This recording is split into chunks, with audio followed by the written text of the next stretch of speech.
The Virtual Curbside is a production of the Utah chapter of the American Academy of Pediatrics, the Utah AAP, working together to improve children's lives through education, advocacy, and networking.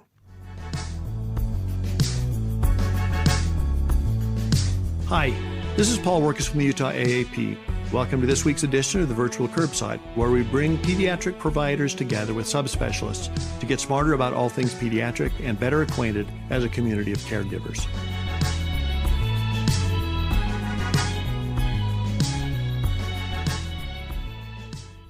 The Virtual Curbside is brought to you in part by a generous grant from Primary Children's Hospital. Primary Children's Hospital, the child first and always.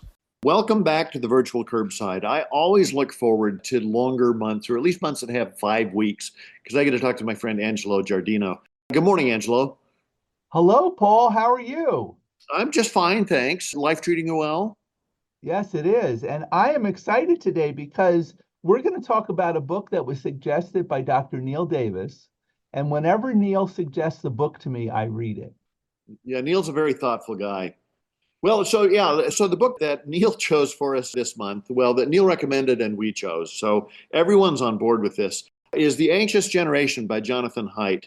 Jonathan Haidt has been a very influential thinker over the past decade or so. I know I had read a couple of his previous books. I read The Righteous Mind, that grapples with why we've become so polarized politically and in so many other ways. And then The Coddling of the American Mind, that grew out of an essay from in The Atlantic. Both very, very thoughtful books. But this one from 2024, it's now the end of 2024, and this is showing up on several best books lists at the end of the year. It is a very thoughtful book. What do you think, Angelo? Anything to dig into here? Yeah, well, it was as good as Neil suggested. And like the quote for me was, we're overprotecting children in the real world and underprotecting them online. And I thought that really was an interesting synopsis because he's a scientist. I think he does a really good job at laying out what he's concerned about and then cycling back and providing some data. There's plenty of graphs in this book. So if you're mathematically inclined, you'll love all the graphs. And then he builds up to what he thinks the solutions are. And I think his solutions are very measured and they're tied back to the empiric data that he suggests around this underprotection of kids online.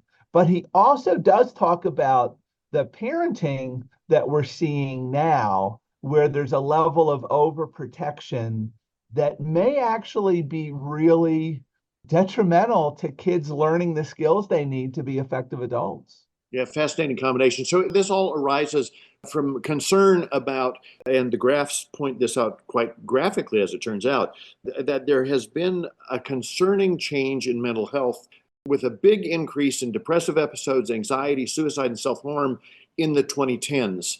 And so he starts looking at the fact that this is also around the time the iPhone was introduced in 2007, and that this is really the first generation that had exposure during puberty to smartphones and blanket internet exposure. And that doesn't necessarily imply causation, as any scientist would say, but then he builds his case. Yeah, and I think he does a good job of building the case about the functionality that smartphones have. So certainly we've had access to the internet for decades.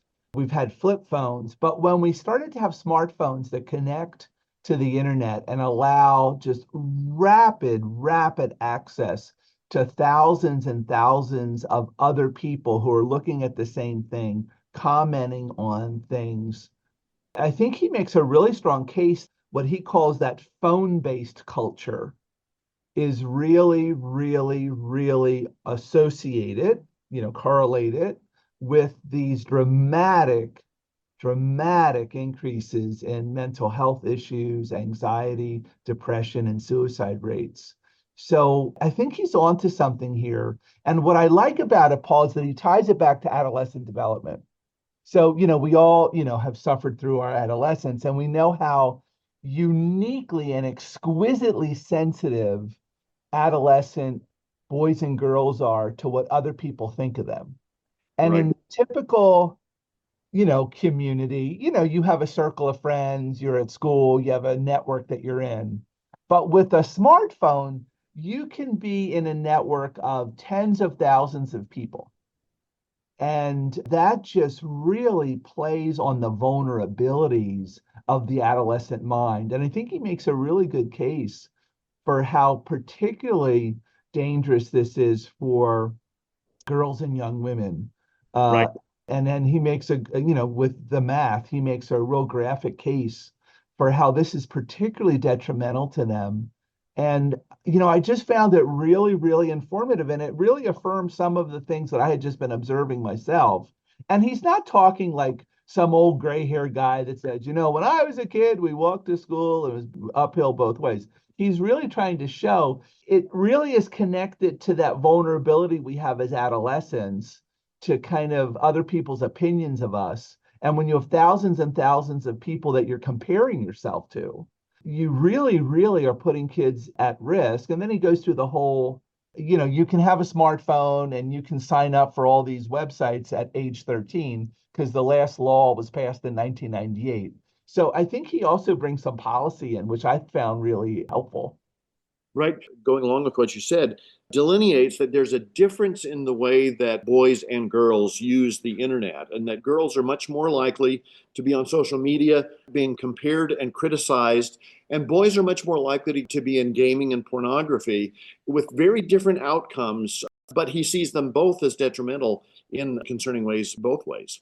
Yeah, I agree. And then he is an academic. So he gives us kind of a nice list of what he calls the four foundational harms Yeah. that come from that phone base. So, just being absolutely connected to a smartphone that's connected to the internet, you get social deprivation. And, he quotes some statistics. So since 2012, the time adolescents spend with their friends face to face has dropped 50%. So you got social deprivation, then you have sleep deprivation because everybody's on this phone all the time. Their sleep isn't going well. And then, of course, because the phone is constantly accessible, and, I don't have to tell the people listening to this, but like if you have an adolescent in your life and they're not looking at their phone, that would be an unusual day. So attention fragmentation. I'm sorry, Angelo. What was that last thing? I was just checking a text. Yeah, no, no. The fact that the adolescents are, oh, oh, Paul, you're such a comedian. And then addiction. So the kids just have these phones everywhere. I mean, I have the phone everywhere. I mean, I'm somewhat suffering from some of these foundational harms as well. No question. I don't think you can go anywhere without seeing people, staring at this device, whether they're at a social function together, waiting for a movie to start. It's all people looking at their phone. Aside from what we're recommending for kids, I always tell parents, the number one job is what are you modeling and what have you decided are the parameters for how you use a device? Yeah, and then if I could just like do a plug now for the AAP. So the AAP on its national website has kind of a media use plan utility. And it's really cool. It walks you through as a family, like everybody in the family can pick a little avatar, and it walks you through your media use and what you're committing to doing and not doing and setting limits. And it really kind of is a several page document, and then you can print it out. And then everybody in the family kind of has how much screen time they're going to have, the kinds of sites they're going to access, when they're going to have protected times where they prioritize their family interactions or their social interactions over the social media. So I would really encourage people to do that kind of that media use plan for your family and encourage your patients to access that free site that the AAP puts out. And that's one of the benefits, I think, of being involved with the American Academy of Pediatrics. And prioritizing it. It's something that really, I think, needs to be a foundational plan that a family has. Now, going along with that, as you mentioned at the first, he also is quite concerned about the fact that we have a less play-based childhood Yes. than we used to have. It was interesting to me because I followed the footnotes, and I've always heard the phrase that play is a child's work, and heard it attributed to various people. And he said that you can't find the phrase anywhere, but it definitely fits with what both Piaget and Montessori would have said. But that kids don't have time, space, or encouragement to play freely. Yeah, and I think he does a good, because he's a scientist, he does a very good job at explaining why that time for play and that time for kind of graduated autonomy in play is necessary, because we learn by trial and error. And it's really important for kids to navigate through social relationships. Mhm. And, if you hurt somebody's feelings, you learn how to apologize. If somebody hurts your feelings, they apologize. Learning, taking turns and rules and kind of recovery from when someone violates the rules and the nobility of following the rules. Like all of this kind of stuff, he builds a case for the fact that we've got to let kids have some of this trial and error. And if they're overscheduled, over supervised, like he has one picture in the book. I think there's like I won't say the state because it's so easy to say that the state is like highly progressive. But like I think you weren't allowed to play football unless an adult was on the playground, as Uh-huh. if that's going to help. But nonetheless, like there's this desire to like kind of sanitize play. And Right. I think that give and take is essential because our wiring is such that you have to have experiences to then learn to do things and not to do things and how to repair and recover and grow. So he does a really good job. And, I tie that in, Paul, to some of the literature that came out probably like a decade ago. There was a book, I think, by Tufte called How Children Succeed. And then there was another one by a business writer called Grit. And like there is this need to kind of be in the real world and experience some of the rough and tumble, because that's how you learn how to be an effective adult. Right, right. To your earlier point, I think it's very difficult to learn to share if an adult is always there refereeing everything that happens. But I think it's also very difficult to learn self sufficiency if someone's always clearing the path for you. And he talks a lot about this thing, and I don't know if this is original with him or if it's a general term, and that's safetyism. This belief that you hear a lot about these days, that people tend to believe that the world is a more dangerous place than it was 50 years, and it's a less dangerous place than it was 50 years ago. Yeah, no, I think he makes a really good case for us as professionals and then the parents that we're working with to think about providing some additional free play opportunity. Now, I will say, I think he does go a little far because, like, he tells one story about his own family where I think they let their 14-year-old son take the subway to God knows where in New York City and go to a concert. Yeah. And then, like, the concert got out late, and then the kid had to get back home, and then he missed the subway, and then he ended up hailing a cab. I'm like, well, I mean, I'm down with free play. I don't know if I would let my kid do that, but he makes a good case for it. But it is interesting that you said we weren't going to be a couple of old codgers talking about how we walk to school. Yeah. But Dr. Haidt says kids ought to walk to school, Yeah. and kids ought to navigate things much more independently. Yeah. And I just think about like my own childhood. Like when I was like, 9 or 10, my father owned a small business and we lived in a little town that you could walk around to things. So like they would give me the bank deposit, like in this little bag that kind of had like a cinch thing at the top. And I Uh-huh. would walk 2 blocks to the National Bank at the corner in Hatfield, Pennsylvania. And I would just walk in and the teller would take the little bag for me and count up the checks and then give me the deposit slip. I can't think of a parent that I know now that would let their kid do that. Right, right. And again, the concern is, that bad things could happen, kidnapping, that sort of thing, and it happens less than it used to. Yeah, But clearly in a small town that you're describing, I think there's that sort of safety of people knowing each other, yeah, and so it feels less faceless and concerning.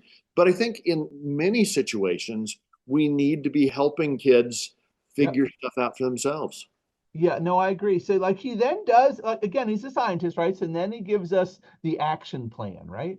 So Mhm. he talks about like kind of foundational reforms that we as probably professionals that are interested in kids. So if I could just say what they are. Yes. So no smartphones before high school, no social media before 16, phone-free schools. And again, he counsels people that, like, a lot of parents need to be connected to their kids. So you have to give them like text-only phones. And there are such things like flip phones of the past. And then far more unsupervised play and childhood independence. Yeah, yeah. There was one other area that, as I was looking back through the book last night, another area that I thought was fascinating. He said that we need to create in families and society an increased capacity for spiritual practices. Now, he's not a religious person by any stretch, but emphasizes that having a space for awe, for transcendence, for appreciation of nature, appreciation of things that are higher than ourselves is also something that he sees as foundational for helping kids. Yeah, no, I thought that was really interesting, Paul. And as I have a master's degree in theology, so I'm kind of interested in people's kind of spiritual dimension. And he is not religious. I think he's atheist. He is. And I think he says that in the book. Yes. But he does talk about that. So if I could just read this sentence, I thought it was a really cool sentence from an atheist. When people see morally beautiful actions, they feel elevated on a vertical dimension that can be labeled divinity. And then he talks about, again, not, you don't have to be religious, but this idea of shared sacredness, of having kind of, moral, charitable, and spiritual purposes, embodiment, where like you really do have some rituals where you get together and share a meal. The stillness, silence, focus, this notion of having some reflection time. Less judgment, more forgiveness, which I love, and this ties to some of our business books. If you're a leader, be a little bit less judgmental and a little bit more forgiving, and then finding awe in nature. And like, I just thought that was really interesting that he tied that in.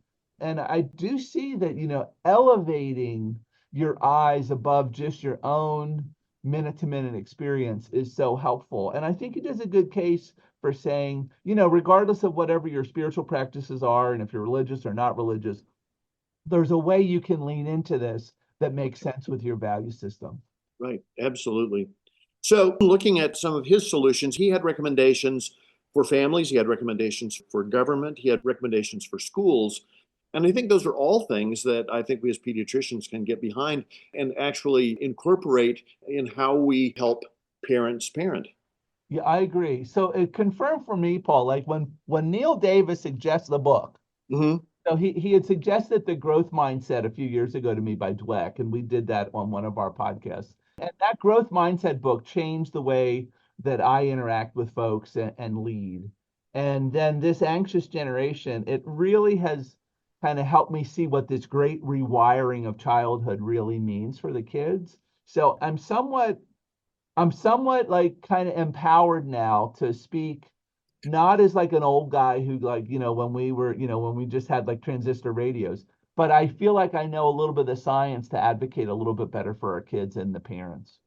It is interesting because one of his recommendations is phone-free schools. That not just that, so schools will often say you can't be on your phone, but look, kids are on their phone.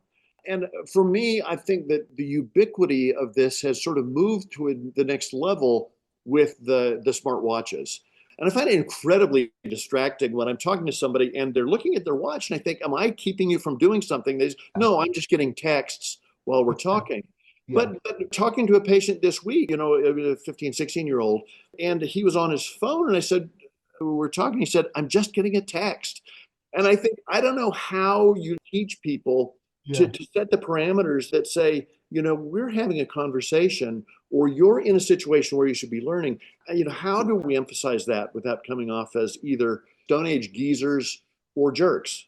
Well, the thing that I liked about what he did when he was having that conversation is that he provided some data. So there are some schools that are phone free where the kids have to sequester or secure their phone.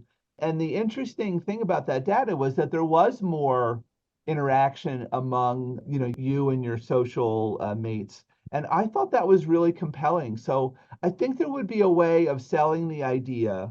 And I think it's tied into neuroscience.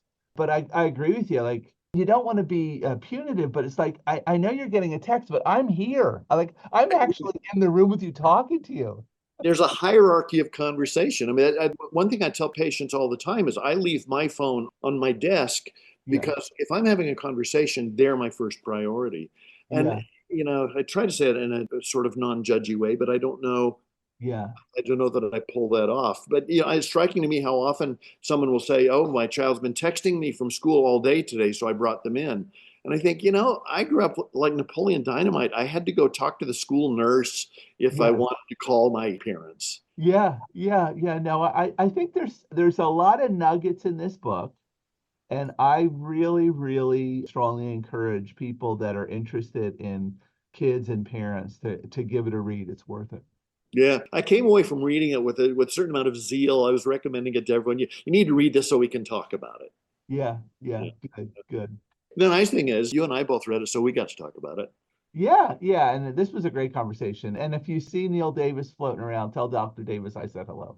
I will do that. We had a chat about it a couple of days ago, and he had hoped to join us, but had conflicts this morning. So he's here in spirit because he Oh, made good. I feel it. another great book recommendation. I'm channeling him right now. All right. Well, thanks, Angelo. It's always delightful talking to you, and we'll see you in a couple of months. Thank you, Paul.